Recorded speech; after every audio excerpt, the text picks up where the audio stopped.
भगवद गीता 15वां अध्याय आसान हिंदी भाषा में प्रस्तुत करता ज्ञान विला।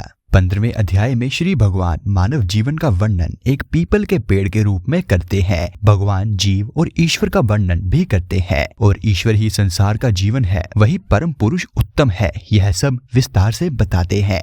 भगवान कहते हैं, सुन पार्थ, मानव जीवन कभी भी ना नष्ट होने वाले पीपल के वृक्ष की तरह ही है। इस वृक्ष की जड़ें ऊपर की ओर और इसकी टहनियां नीचे की ओर है और इसके पत्ते ही वेद हैं। और जो वेदों को सही रूप से जान लेता है वह जीवन के रहस्य को भी जान लेता है। इस जीवन रूपी पेड़ की शाखाएं ऊपर और नीचे दोनों ओर फैली हुई हैं और प्रकृति के ही तीनों गुणों द्वारा भी पोषित होती हैं। इंद्रियों के विषय इस पेड़ की कुपले हैं और इसी की जड़ें नीचे मनुष्य लोक में सभी ओर फैली हुई है। यह जड़ें ही कर्म है जो मनुष्य को संसार में मजबूती से बांधे रखती है, जिसके कारण उसे बार बार जन्म लेना पड़ता है। इस जीवन रूपी पेड़ का असली रूप यह मनुष्य लोक में नहीं दिखाई देता, ना ही इसका आदि, ना ही इसका अंत और ना ही इसका आधार यहाँ दिखाई देता है। जन्म मरण के चक्कर से मुक्ति के लिए इस पक्की जड़ों वाले जीवन के पेड़ को जड़ से ही काटना होगा। इस पेड़ को वैराग्य रूपी मजबूत कुल्हाड़ी से जड़ से काटकर उस शाश्वत मार्ग की खोज करनी होगी जो जीवन मरण के चक्कर से मुक्ति की ओर ले जाता है और जिस पर चलकर मनुष्य को फिर संसार में वापस नहीं लौटना होता। मनुष्य को उस विश्व आत्मा, उस परमात्मा में शरण लेनी चाहिए जो कि इस सारी सृष्टि का मूल अधिकारण है। जिन लोगों ने अभिमान और मोह को जीत लिया है, जिन्होंने इन दोनों से छुटकारा पा लिया है, जिन्होंने आसक्तियों जैसे दोष को भी जीत लिया है जो हमेशा अपनी आत्मा में ही निवास करते हैं, जिन्होंने सुख दुख आदि द्वंद्वों और इनकी दुविधाओं को समझकर इनसे मुक्ति पा ली है और जिनकी इच्छाएं भी खत्म हो चुकी हैं, वह उस सनातन पद तक पहुंच जाते हैं जो सूर्य, चंद्रमा और अग्नि के प्रकाश से भी अधिक तेज है और जहां पहुंचकर जीव को फिर कभी संसार में वापस नहीं लौटना होता। वही मेरा परम धाम है। मुझ अविनाशी का एक छोटा सा ही अंश जीव बनता रहता है और जीव बनकर वह जीवन के संसार में पांचों इंद्रियों और उनके साथ मन को अपनी ओर खींच लेता है। जब ईश्वर शरीर धारण करता है और जब वह शरीर को छोड़ता है, तब वह उस शरीर की उन इंद्रियों को और मन को अपने साथ वैसे ही ले जाता है जैसे सुगंधों को हवा अपने साथ उड़ाकर ले जाती है। वह 5 ज्ञान इंद्रियां कान,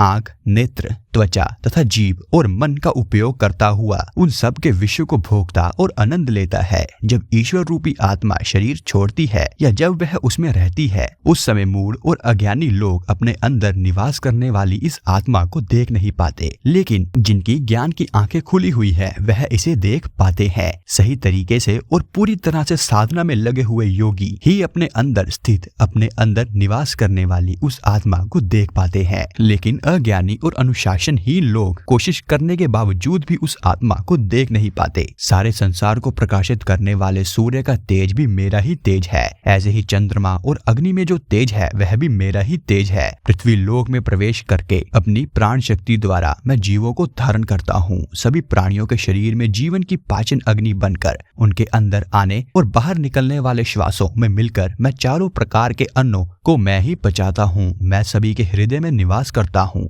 मैं सभी के दिल में भी रहता हूँ। मुझसे ही स्मृति और ज्ञान होते हैं और मैं ही उनमें होने वाले अभाव का विनाश भी करता हूँ। वास्तव में मैं ही वह हूँ जिसको कि सभी वेदों द्वारा जाना जाता है। मैं ही वेदों का ज्ञान हूँ और मैं ही वेदांत का बनाने वाला हूँ और मैं ही वेदों को जानने वाला हूँ। इस संसार में 2 प्रकार के जीव उत्पन्न होते हैं, नश्वर और अनश्वर, अर्थात जो नष्ट होने वाले हैं और जो कभी भी नष्ट नहीं हो सकते। इस भौतिक जगत के सभी जीव नश्वर है और ना बदलने वाली आत्मा अनश्वर है, लेकिन इन दोनों से भी परे एक और सर्वयुक्त आत्मा है जिसे परमात्मा कहते हैं। वह परमात्मा अमर ईश्वर के रूप में तीनों लोकों में प्रवेश करती है और उन लोकों का पोषण भी करती है, क्योंकि मैं दोनों नश्वर और अनश्वर से भी ऊपर और सबसे श्रेष्ठ हूँ। इसलिए संसार में मैं ही पुरुषोत्तम माना जाता हूँ। जो कोई बिना संदेह मुझ पुरुषोत्तम को इस प्रकार जान लेता है, समझ ले कि उसने सब कुछ जान लिया है और वह अपने संपूर्ण अस्तित्व से मेरी उपासना करता है। इस प्रकार पार्थ, मैंने तुझे सबसे अधिक रहस्य वाला ज्ञान बता दिया है, जिसको कि जानकर मनुष्य ज्ञानी बन जाता है। उसके सभी कर्म और कर्तव्य पूरे हो जाते हैं और वह अमर होकर परम गति को प्राप्त कर लेता है। इसी के साथ भगवद गीता का 15वां अध्याय समाप्त होता है। बाकी के अध्याय भी जल्द ही आपको चैनल पर देखने को मिलेंगे। इसके लिए चैनल को सब्सक्राइब जरूर करें ताकि अगले अध्याय आपसे कभी भी मिस ना हो। और यदि आप काफी समय बाद यह वीडियो देख रहे हैं तो बाकी के अध्याय आपको हमारी भगवद गीता प्लेलिस्ट में मिल जाएंगे। और कमेंट्स में आपको हमारे द्वारा किया गया यह यत्न कैसा लगा यह जरूर बताएं। तो मैं मिलूंगा आपको अगले अध्याय में। तब तक के लिए जय श्री कृष्णा।